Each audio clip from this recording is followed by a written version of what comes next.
Ladies and gentlemen, welcome to Everything House Music and More. And today's special guest, we have the one and only Boolumaster. Boolumaster, what's happening, brother? What's up? What's up? What's up? I'm glad I got you, man, before you left out of town, man. No doubt. No doubt. I appreciate this so much, man. So we just going to get into it, all right? All right. So, Boolu, what year did you get introduced to the culture of house music and how? I would say 83, 84. Started going to the Mendel parties. I was around 7th, 8th grade.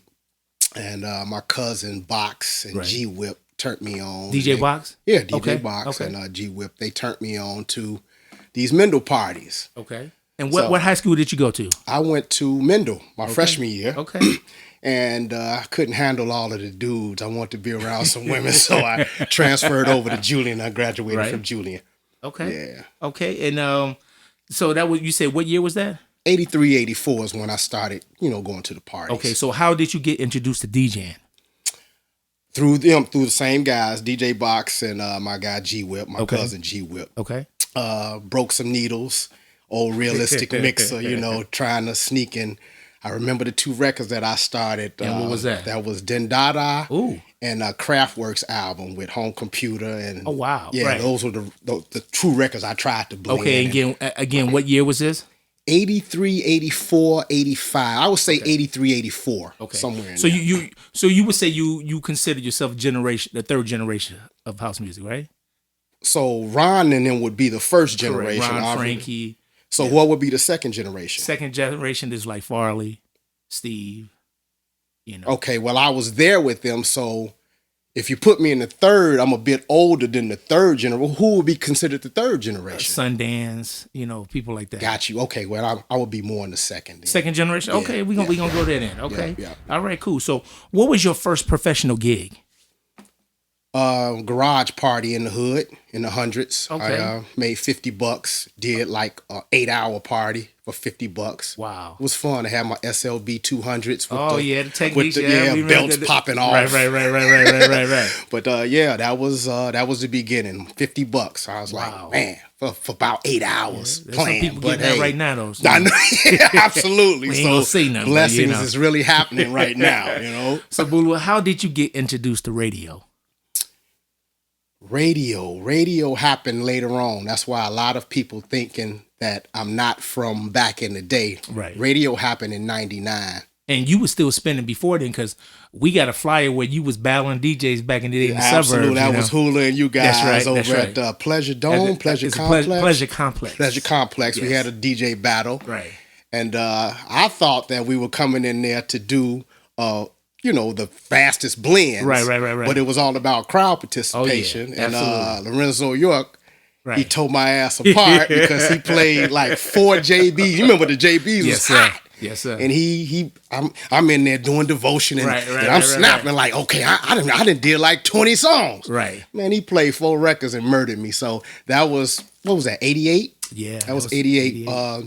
Rest in peace to our guy Juju. Yeah, remember Juju? Yes. Yeah. Yes. That was fun. We had some good times back in the Absolutely. day. So people don't know that you was DJing before then until you got to the radio, to the mainstream where people started hearing your name. Absolutely. Christmas of 85 is when I started. And what station was that? No, I wasn't on the radio. Okay. Christmas 85 was when I got my SLB 200 Christmas techniques. of 85 when you started DJing. When I officially consider myself DJ. Right. Okay. And went out to Imports and Loop and Rose Records and all of those good spots and picked up my vinyl, got my my allowance money, Right, as spent it everybody all back in the day. Absolutely, Right. yeah, absolutely. So introduction to radio in 99, you said, right? 99. Right. So how did that come about? Explain how to everybody. Okay. How did that procedure come about? I lived in Atlanta in the early 90s. Really? Got into some trouble here in Chicago, Oh, wow. and it was time to move. Boolu, what you do, right? I know I look like a clean-cut guy, but I'm gangster now. I'm just kidding. But yeah, I got into a little trouble, and I moved away. I moved and got me a townhouse in Atlanta. Okay. And a buddy of mine, he was a up-and-coming promoter, Right. and was having problems finding DJs that could do what I did. Okay. So he was like, man, why don't you come on back and help me throw these parties? Right. And at that time I was like man, I would pay my rent, but I ain't have nothing. I'll get out of it. So who was this person that brought you back out here? This guy's, his name is Lamar Flowers. He has a company, Rageware. Really good friend of mine. And he was also one of the dancers in my little rap group down there because I produced rap. Okay. You know, we some Chicago folk. We went to Atlanta. Remember, Atlanta was like, "Well, let's go down. Let's move down to Atlanta and blow up." I gotta say, I didn't know you was there during the '90s, man. So you've been out there all that time. Listen, so when I got back in '93, I did Dejois. Remember Dejois? I did Dejois and tore that place up. Okay, you know, and from that point, I started doing real estate as far as I was an agent. My mom wanted me suited and booted. Oh, wow. And, you know. So I was a real estate agent with Century 21 Dabs for some years. Okay. But as I was DJing, I was in 6 different clubs a night. Wow. 6 different clubs every week. So I had got real hot in the streets. Right. And that was because I was playing, you know, the house stuff. Right. Along with, you know, Twilight Tone and those cats that... You know, do their thing, but I played the house stuff, and you know, it was like, whoa, who is this dude? You know what I mean? So you was playing the hip hop, all the other stuff, and then you break into a house set because if you're in Chicago, you got to do a house set. Yeah. So to get on to radio, what happened in '99? Okay. I got a phone call. I was driving. I was on my way. I'll never forget this. I'm on my way to River Oaks. Okay. Pick up some sneakers or something. That's a mall. Excuse me, we're in Chicago. Gym shoes. Right, gym shoes, right. So I'm driving and I get a phone call and I'm letting, you know, if I don't know the number, even back then I'm letting the, you know, the voicemail go to voicemail. Right. And hi, this is Elroy Smith, WGCI Radio, and I almost had an accident. I'm like, why the hell is this cat calling me? Okay. You know, and at that particular time, remember Kelly? You know, we all know Kelly G. Kelly G had got a job with BET. Right. And they needed somebody to replace Kelly G to do the morning show as far as the engineering. So the board for Crazy Howard McGee. Right, exactly. And also to replace him as a mixer. Okay. Now, Lisa E. and Rick Party, they were hosting a few of these parties weekly with me. Okay. And when Elroy asked, just out of, you know, do you know anybody that can, both him, Rick Party and Lisa E was like, yo, you need to check this Boolu cat out. Right. You know, and when he called, he asked if I could make him a 20-minute demo. Okay. So I went home and I hooked it up, made him a demo, shot it downtown, and I'm thinking, this Elroy Smith, he ain't gonna listen to this damn thing. Right. It's not gonna happen. He called me back about an hour and a half later. It's like, oh my God, can you make me another one so I can see how consistent you are? Right. And I stopped what I was doing and made another one, which was better than the first one. Right. And took it down. Okay. Came back, another couple of hours. He's like, I need you down here right now. I need you to come down. Oh, wow. So that was how I got on radio. And that was 1999? That was 99. And you went from 99 to what year? 2019. Wow. 20 years. I was GCI first. GCI first, and then I went over to Power 96, then 106, which was owned by the same private owner. Mr. 20 years radio, brother. 20 years, man. Okay, so when you got in this, like back in the day in the late 80s, you didn't had the name Boolumaster. Right. So how did that come about with that name? A lot of people have been asking me that damn question. All right, I was Eric Wills. Everybody knows that's my real name, Eric Wills. My mom called me Boo Boo. Okay. I used to do a lot of shitting. Right. So she called me Boo Boo. Okay. All right. Now we know that, y'all. Now I'm shitting on cats. No, just kidding. But anyway, she called me Boo Boo. Okay. So I told you I went to Mendel my freshman year. Right. And I was like, okay, I'm going to this co-ed school. Right. I want to make myself known as a DJ, blah, blah, blah, blah. So I go into my geometry class and I see Shaka Zulu on the board. Okay.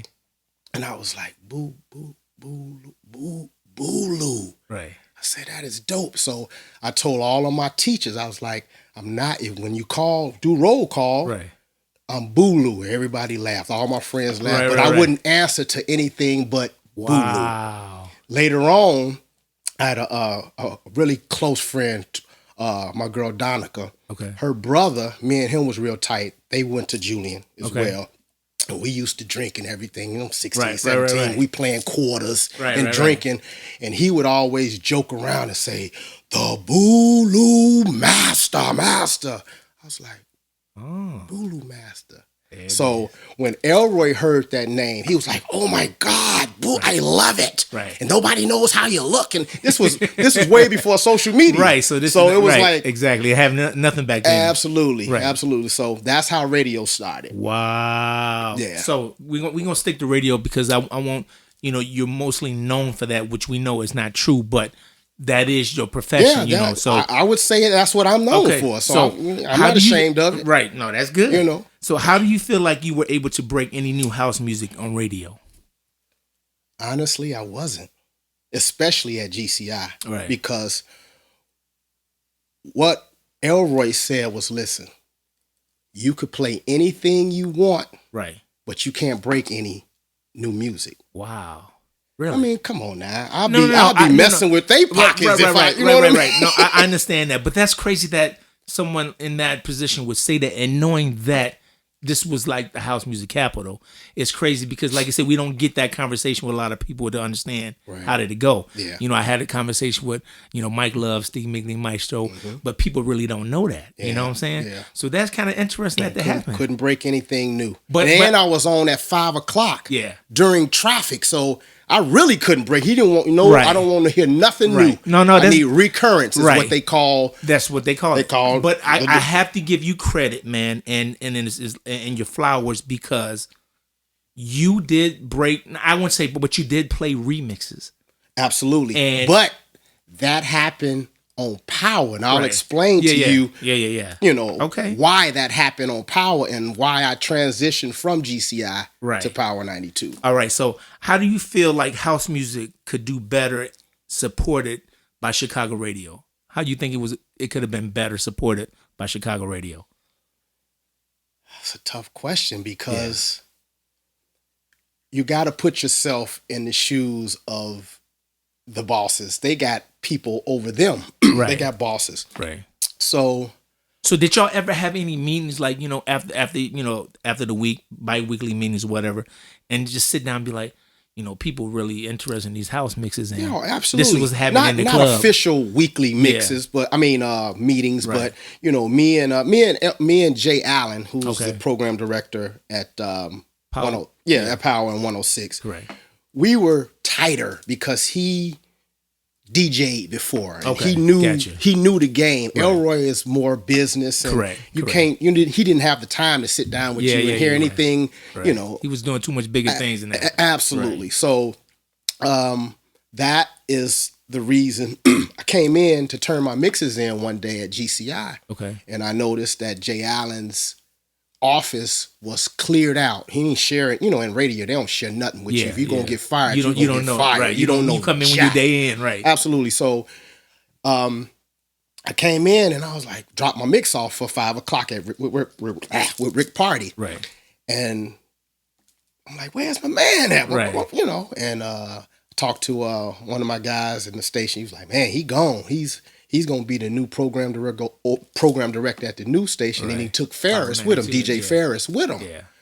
I was like, ooh. Wow. So when that happened,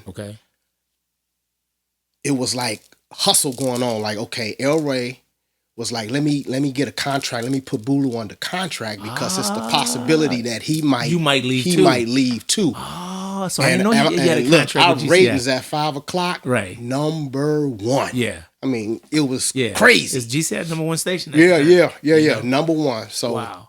Yeah. So were you completely free to program your own mixes at WGCI? Yes, because remember, I couldn't break any new music. Right. He said I could play. And see, you really fucked up by saying I could play anything because I was like, you know what? I'm gonna start playing house music. Right. All of the classics. I'm gonna start playing, and when the phones would ring off the hook and Rick Party was so cold on that board, he would air like 5-6 calls and have them spliced up within a 20-second break that I would leave. I would leave him maybe 2 or 3 breaks in that little small 15-minute mix. Right. And he would, and that's what it was, man. Okay. So some people would say that you and Steve Migley Maestro led the resurgence of old school house head era. Can you talk about what year you feel that was and what was happening during that time?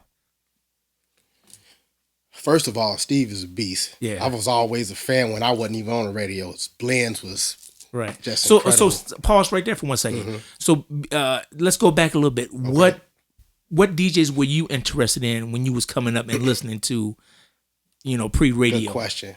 Ralphie Rosario on the blends. Oh wow. Okay. And Farley, of course. Farley was Farley. Yeah, A lot of people love Farley, but Ralphie. Right. Whew. Yeah, Ralphie was cold. People don't understand that. Yeah. Oh man. And people didn't really know how he was looking at the time, so you didn't know what he was or who he, at the time. And I would tape his mixes. Right.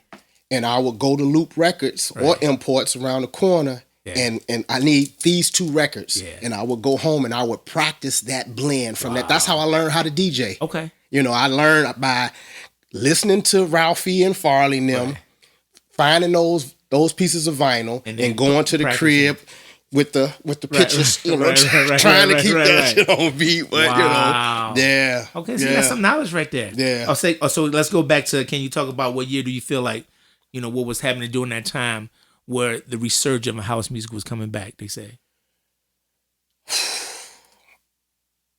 That's tough because Kelly G was playing house on certain days, on Fridays. Yeah. Elroy would have him playing other stuff. Maestro had specialty shows, so he was on. My memory fails me, but he was on not prime time. He had great shows, and he would do his thing. So it was on the radio. I can't explain how it brought. So what made you? So if Elroy gave you a contract, what made you go over to Soul 106 then, and then Power 92? Very good questions, bro. Very good questions. They put the contract in front of me. Okay. And it was a 4-year deal. Okay. And I was like, my mom was excited. I was like, man, they about to give me a contract. Right. My mom was like, go get it. La, la, la. I looked at the contract. I was like, $22,000 for the first year, $23,000 for the second year. I'm like, what? That's all the damn money. And back then, there's no Ableton. There's no FL really Studio. You have to edit, and it took that's me a lot of work. It took me hours to make those mixes. So and people don't understand what you hear is radio. 15 minutes on the radio. But that shit took me 3-4 hours and then it wasn't. I had to do my echoes with old Elise's. Because it wasn't no on a controller back then. FX 500. It wasn't no such thing as that. I mean, it came along later on, in the early 2000s. But I had to do all of my single processing. And people who don't do radio don't understand that a 15-minute mix or a 30-minute mix takes about 2 or 3 hours because you have to do all the edit. Absolutely. So, and especially back then, where I gotta say, your money was way more than what I was making on B96 at the time. Yeah. Because I was only making $25 a turn in a tape. And see, so I guess you're right. That was a blessing. Yeah. But I was doing drug dealer money on CDs in the streets. So I'm doing $5,000 a week. Wow. So in the streets. Mix CDs? Man, I was burning CDs. I'm hitting all the mom and pops. Wow. So I'm doing drug dealer money. So when I saw he wants me to sign for 20, and you making more money on it. So it was difficult to do that. And wow. I'm gonna throw another tidbit out there. Okay. It changed. I couldn't do what I wanted to do anymore. Right. Because Elroy got another job. Well, he had back then he wore 2 hats. Right. He had V103 and GCI. Remember, you know how the game is. It's like now you're wearing 3 and 4 hats. Right. So he had another mixer, Brian Thomas. Do you know who Brian Thomas is? Brian Thomas. I don't remember that. It's Ferris. Oh, that was So Ferris was still on GCI, but he used Brian Thomas to do 5 o'clock against me, so it wouldn't. Name. Yeah, absolutely. So now Brian Thomas, gets to play all of the old school goodies. Wow. I got to play hip hop now. Right. It was time for me to go. Yeah. You see what I'm saying? Wow. That's no cap, as the youngsters say. No cap. Right. So your transition then goes to Power. I go to Power. Okay. Of course, took a huge pay cut. Right. But that man over there, Elroy Smith, let me spread my wings. I mean, now that I think about it, Yeah. I was so out of format. Yeah. I mean, Back then, yeah. this dude would let me do some shit. I mean, Yeah. And I'm thinking, and I think about it, and I'm like, man, that dude really. Yeah. You know what I mean? At first, at the time while you was in it, you was like, but then Yeah. if you look back on there, I mean, because you got a lot of people say, and you know how this is, they say, well, they on radio to play, but they still playing all the old shit. Yeah. Or they not breaking anything. Yeah. And I get it because I'm on both ends, and I've been on radio, and I know how it is. But I think we have more of an open format on other dial spectrum than anything else because, it was just totally different. But you know what? Let me add this. Yeah. You and Terry helped me because you all were making house mixes of the newer stuff. Yeah. You know what I mean? And it was like, and then could nobody say nothing about that because it's I'm not breaking any new music. It's just a different version. And see, and that's when I had that conversation because I was like, let's make these records, the old records, but make them new, but have the same feel. Yeah. And I was like, that's the way to do it. Yeah. So I mean, even though you said you didn't break any records, in all actuality, you did because you played the stuff that we made. That is true. That helped us out because it was our records and all this other edits and all this other stuff. And then, like you said, when you came over to Power, you started banging the remixes we did. Absolutely. And I commend you on that because that not only helped yourself out, but that helped me out. Yeah. Because I can say automatically, I can go to talk to the A&R person and be like, look how many spins my mixes is getting on air over here. Have to give you love because if your mixes was trash, they wouldn't have got played. So thank you for helping me. I appreciate that. You know what I mean? No, okay. So let's transition to you going over the Power. Okay. To Jay. No doubt. So when you went over there, did they give you free RAM? He did. Okay. He allowed me to do my thing. Because at that time it was just you, Steve Maestro. No. Steve wasn't over yet. It was just me and Ferris. When they launched the new station, it was me and Ferris doing, you know how when they launch a new station, it's just music playing for 24 hours. Absolutely. No on-air personalities or anything. And me and Ferris was tearing it up. Right. With mixes all day long. Right. People was like, they should keep it like that. We don't need no on-air personalities. But you know that ain't the case. Absolutely. They got to sell ads and all of that type of stuff. So, but so then Steve came over later on. Right. Yeah. I don't know exactly. So at that time, like I said, I think that's when people was like coming. Even though house hasn't left on the underground and the club scene, I think people started listening to radio more and they was hearing it more. They was like, "Oh shit, yeah." Now we see that because at that time when you went over to soul, that's when the surgence of all the house parties started coming back. That's true. Actually, a little bit before that, because remember they started throwing all of these big house parties at stations. Yeah, it would be 3,000 people. So that was my issue too. I remember that because that's my problem I had with Jay at the time. Yeah, because they use these parties for house music, but they wouldn't. They take your mixes off the air, and I had a big problem because that's when social media started coming in. Yeah. And I did a big rant, and I know he hated me for that because he talked. To me remember it. Yeah. I remember it. But I was mad because I'm like, you go do this party that sells out, and it'd be more than your hip hop parties and everything. That's right. But you want supporters, and that's what I had a problem with. Yes. To kind of show him some love on that. Yeah. Like I said, he has the higher ups that he has to deal with. I understand it. Yeah. And you're competing against a monster. Yeah. And Clear Channel at the time switched over to iHeartRadio. Yeah. I mean, we need that pioneer in the radio that be like, you know what? This is true. We gonna live. I mean, because they did the same thing for hip hop. So so if you got that love for that, or somebody had that love for house, they should have put their foot down and be like, okay, no, we gonna do it like this. Yeah. But I just don't think we had the backing and the love for that. Yeah. You know what I'm saying? They did add a bunch of recurrent house records like Peace Pipe, and would hear, Jill Scott, the Quentin Harris version of, Hate on Me. Right. So they tried. Yeah. But it was... Yeah, it was slowly. Right. We know how radio is. Yeah. All right, so Boolu, as a DJ and a producer, what has been your biggest win to date, and what's been your biggest challenge? Biggest win. I just know I'm still winning. I'm thinking I'm still being Lord is blessing me, man. There you go. That's all. I ain't had no boom boom. I ain't want no Grammy yet. Hey brother, that can happen. But man. you know, I mean, what was the second part of the question? Because I got you for that one.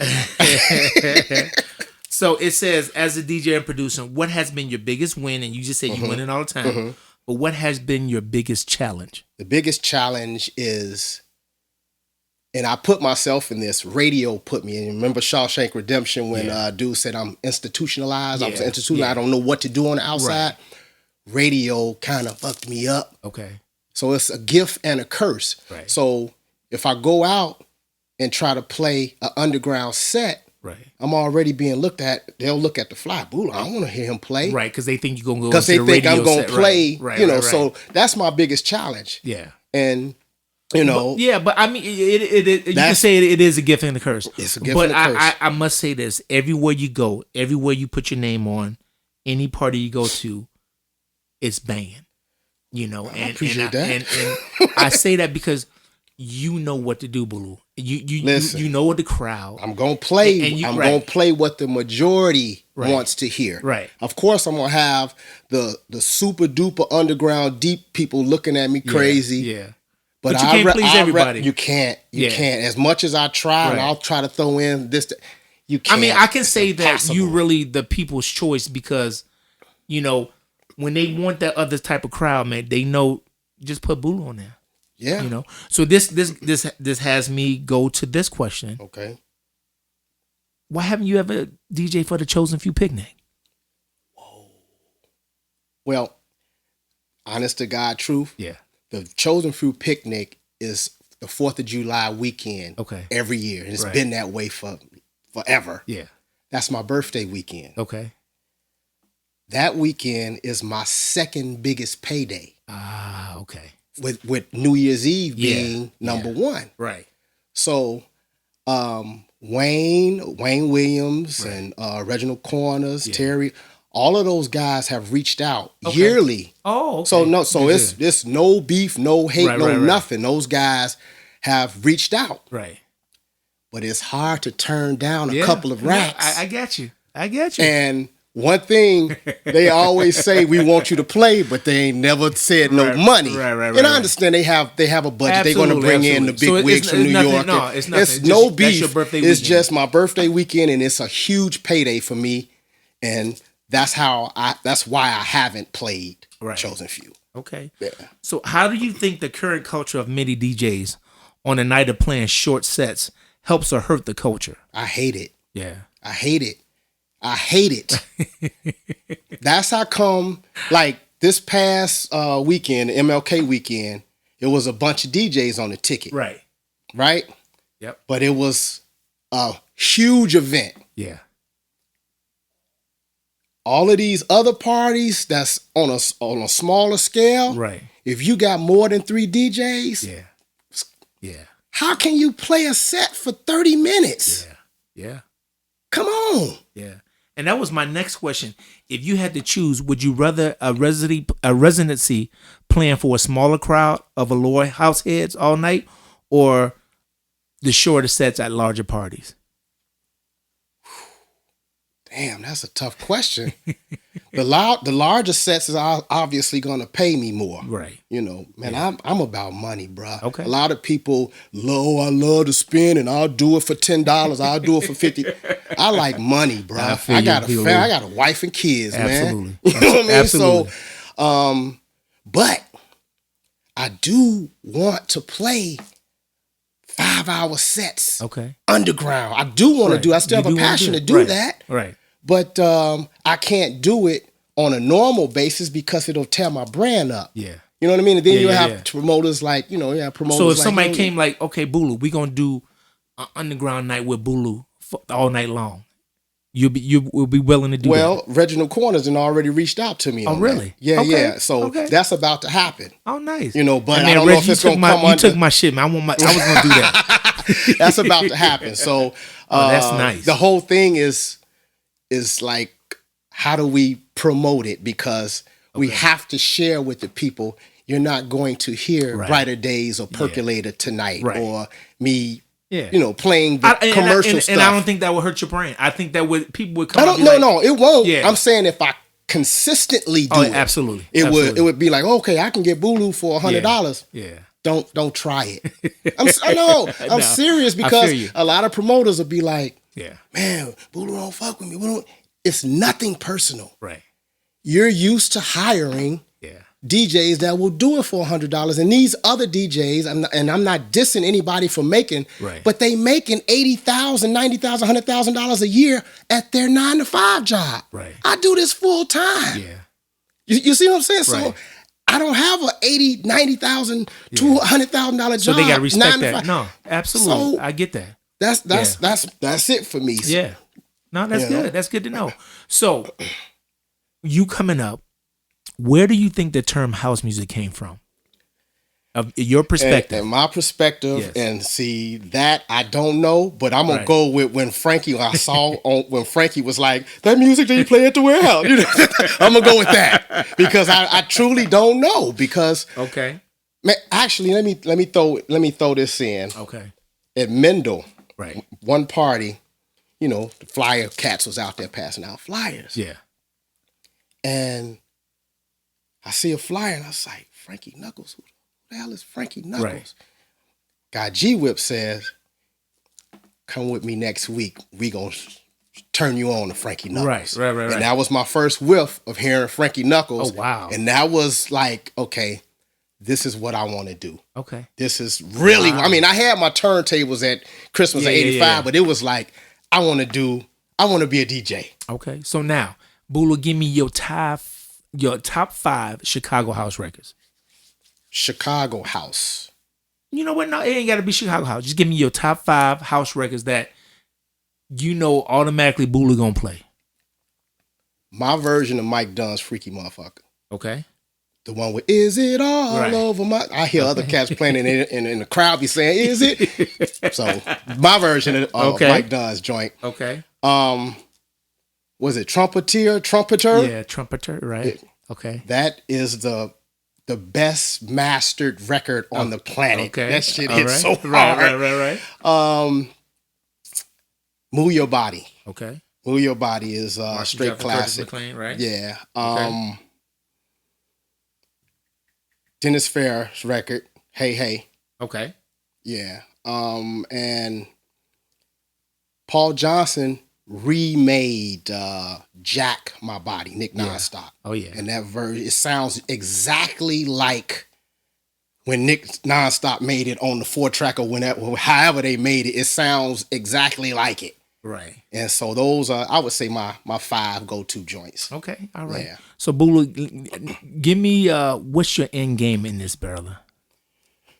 End game.